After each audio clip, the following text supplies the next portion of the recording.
देखिए, इस चीज़ को कई चीज़ आपको मैं थोड़ा सा इस बारे में बता दूं कि कांग्रेस पार्टी के अंदर ही कुछ कांग्रेस के पदाधिकारी, कुछ वरिष्ठ साथी ऐसा नहीं चाहते थे कि ये कांग्रेस की सीट यहाँ से विनिंग हो या जीते या हमें बड़ी मात्रा में हमें वोट मिले, क्योंकि इसमें कहीं न कहीं डायरेक्ट इनडायरेक्ट भाजपा प्रत्याशी और भाजपा के कई वरिष्ठ नेताओं का भी रोल रहा है कि कांग्रेस पार्टी कैसे मजबूत नहीं हो, कांग्रेस पार्टी कैसे लोगों के बीच में नहीं जाए।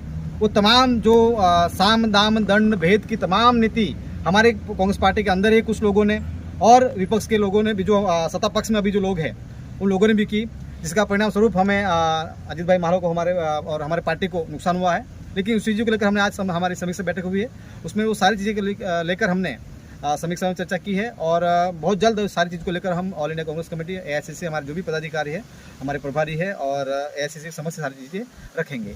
मानिक जी ने दमन से तकरीबन 4 या 5 लोगों को निष्कासित किया था चुनाव के तुरंत बाद। क्या प्रदेश में भी इस तरीके की कांग्रेस पार्टी में से किसी? बिल्कुल उसी चीज़ को लेकर किस व्यक्ति ने, कांग्रेस के किस पदाधिकारी ने क्या किया है, उस सारी चीज़ों को लेकर हम लोग, हमारे पास अच्छा सा हमारे जो सभी सीनियर साथी यहाँ बैठे हैं, सबके पास सारी चीज़ें ध्यान में आई है और सारी चीज़ों को लेकर हम आला कमान समझ रखेंगे और बिल्कुल जो दमन में हुआ है यहाँ भी करवाएंगे। अरे पैसे लेके कोई मतलब कांग्रेस पार्टी से बीजेपी को दिया उस तरीके से कि किसी और फेवर की वजह से ये पूरा कारोबार किया? अभी एक तो प्रैक्टिकल क्या है, जैसे कि मैं जैसे आप लोगों ने बताया कि मैं वलसाड़ लोकसभा में प्रभारी के रूप में, सह प्रभारी के रूप में कार्यरत था, तो मैं यहाँ प्रैक्टिकल एक्टिव नहीं होने की वजह से, तो मुझे जो आप बता रहे हैं वो चीज़ का इतना नॉलेज नहीं है मुझे। लेकिन जो हमारी सीनियर टीम है उन्होंने ऑलरेडी बहुत सारी बातें रखी हुई है मीडिया के सामने पहले से ही कि क्या हुआ है, किस व्यक्ति ने खेल किया है, क्या हुआ है, सारी चीज़ हमने ऑलरेडी रखी हुई है। बिल्कुल जो चीज़ें सामने हुई है, क्योंकि इस बार ये जो चुनाव हुआ था, बिल्कुल हमारी जो टीम थी, हमारी कांग्रेस पार्टी थी, जीत के नज़दीक थी।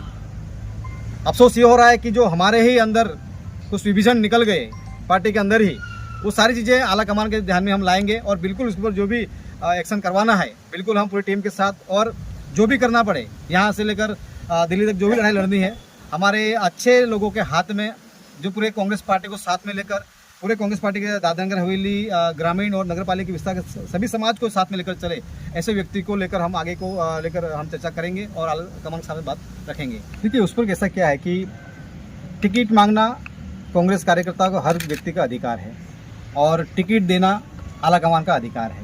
ये दो चीज़ें हैं।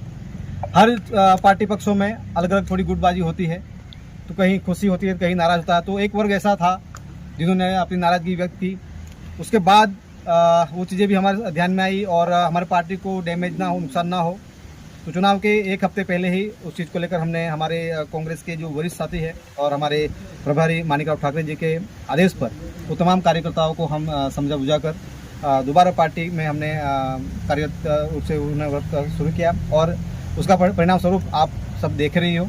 तो जो कुछ डैमेज हुआ था उसको वो मैनेज हो गया था।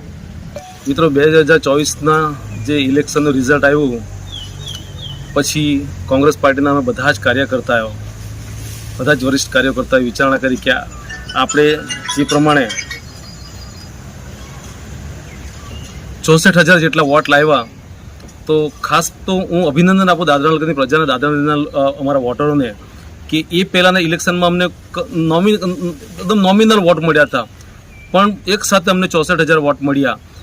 તો એ પરથી ખબર પડે છે અમને કે દાદરા નગરની પ્રજા પરિવર્તન ચાહે છે, પરંતુ અમે કોઈને દોષ ન આપતા પોતાને દોષ આપીએ છીએ કે અમારા જે કોંગ્રેસ પાર્ટી તરફથી અમારા જે પ્રદેશના જે લીડરો છે એમની જે જવાબદારી સોંપવામાં આવી હતી એ જવાબદારીમાં લોકો કાચા પડ્યા।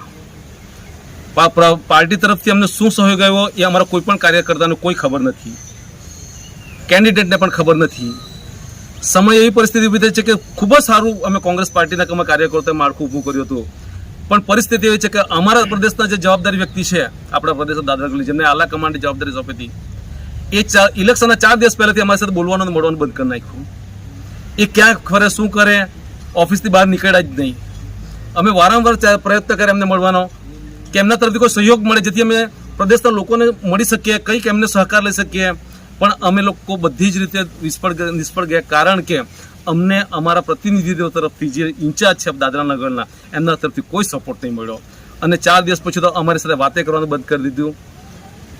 કેન્ડિડેટને એવા બાંધી રાખેલા કે કેન્ડિડેટ બિચારો કામમાં ગુંચી રાખો કે કોઈને પ્રદેશમાં જઈને કોઈને મળી જ નહીં શક્યો. અને છેલ્લા પરિસ્થિતિ એવી આવી કે નિસહાય જેવા થઈ ગયા અમે લોકો.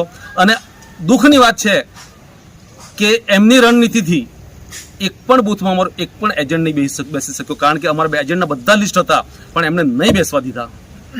અને એ દુઃખના લીધે જ્યારે દાદરાની એક પણ બૂથમાં અમારો એક પણ એજન્ટ નહીં બેઠો હોય તો તમે સોચો, તે પછી જો અમે 65,000 વોટ લાવીએ, જો અમને પ્રદેશના જેને આલા કમાણી જે જવાબદારી સોંપી છે એ વ્યક્તિ જો અમને સપોર્ટ કરતે તો અમે 1 લાખની 1 લાખ 1.25 લાખની ઉપર અમે વોટ લાવતે. ભાજપના અભિનંદન છે, ભાજપના કેન્ડિડેટ ચૂંટાયા, પણ ખરેખર ભાજપના કેન્ડિડેટ પાસે તમામ સત્તા હતી, તમામ પાવર હતો. એ આપ સૌ મીડિયા જાણો જ છો. એમની પાસે દિલ્હીથી પણ સપોર્ટ હતો, એ કેન્ડિડેટ પાસે પણ ભરપૂર સપોર્ટ હતો, એમના કાર્યકર્તા બી મજબૂત હતા, એમની પોતાની અટલ ભવન એવની મોટી ઓફિસ ચાલે છે. કોંગ્રેસની તો કોઈ જ નથી. કોંગ્રેસના જે પ્રતિનિધિત્વ કરી રહ્યા છે એ ભાઈ પોતાનો નિસ્વાર્થ રાખીને ચાલે છે અને નિસહાય. અમારા જે કોંગ્રેસના જે કેન્ડિડેટ છે એ છેલ્લે લાચારી પ્રમાણે ઇલેક્શન લડ્યા. એમની પાસે છેલ્લા દિવસે એમની પાસે કંઈ પણ નથી.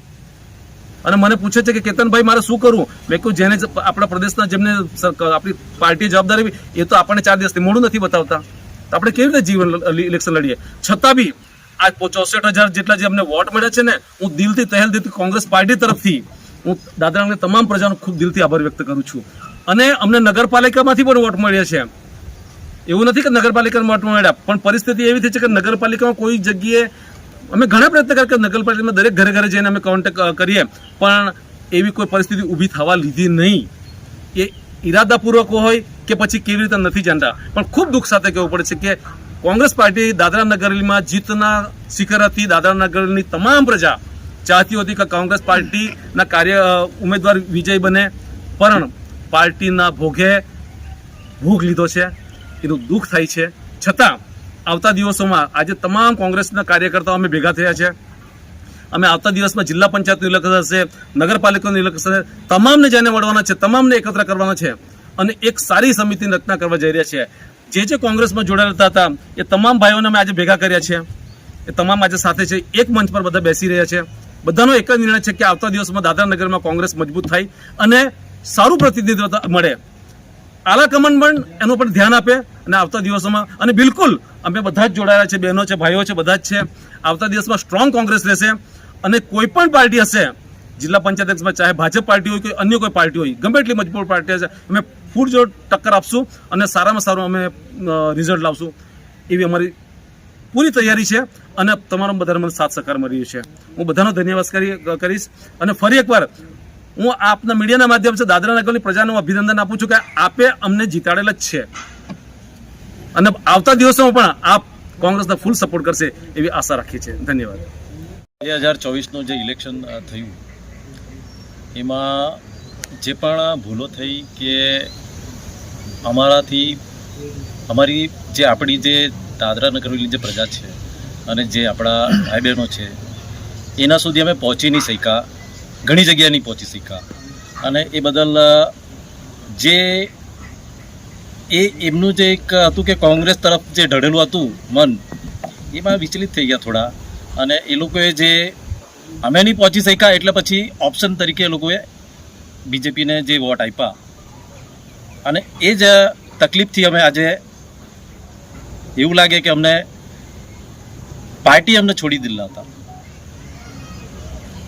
આજે અમે જે પણ મહેનત કરી, અજીતભાઈ છે કે અમારા જે બી નેતા છે એ લોકોની મહેનતથી આજે આ 64,000 વોટ અમે લાવ્યા છે. તો હવે એ વોટને અમે જે બી અમને લોકોએ ભરોસો કર્યો છે તો એ લોકોનો ભરોસાના ઉપર અમે ખરા ઉતરવાના અથવા તો એમનું કામ કરવામાં અમે આગળ જઈશું. અમે કામ કરીશું. હવે પછી અમારી જે રણનીતિ રહેશે, આ રણનીતિ અમારી ડિસ્ટ્રિક્ટ પંચાયતની ઇલેક્શન પર રહેશે ને આ ઇલેક્શનમાં અમને જે વધારે બહુમત મળી છે આ ડિસ્ટ્રિક્ટ પંચાયતની હરેક પંચાયત પર મળી છે. જો અમારા 15 પંચાયત છે, આ પંચાયત પર અમારું આગળ પાછળ થોડું ઘણું રહ્યું છે, છતાં પણ અમે જ મહેનત કરીશું અને આવનારા 2025ના ડિસ્ટ્રિક્ટ પંચાયતના ઇલેક્શનમાં અમે ચોક્કસ જીતી જઈશું. કારણ કે આવતા દિવસે જો દિવસો આવતા છે આ દિવસોમાં વધારે કરતાં ભલે અહીંયા બીજેપીના સાંસદ ચૂંટાઈ રહ્યો છતાં પણ અમને જે ગામમાંથી જો સપોર્ટ મળતો છે આ ઘણો બધો મળતો છે. દિવસે ને દિવસે વધારે લોકો જોડાતા રહ્યા છે. એના માટે ખાસ કરીને મેં કહ્યું કે જે પણ અમારા કાર્યકર્તા કે જે પણ અમારા કોઈ આગેવાન નેતા છે ઘણા બધા એવા છે કે જે અમને સપોર્ટ કરશે અને આવનારા જે ઇલેક્શન આવશે આ ઇલેક્શનમાં અમે સૂક્ષ્મ નિદર્શનથી અભ્યાસ કરીશું અને જ્યાં જ્યાં અમારે કંઈ દ્વિધા આવી છે આ દ્વિધાને અમે સોલ્વ કરી લઈશું અને 2025નું જો ટાર્ગેટ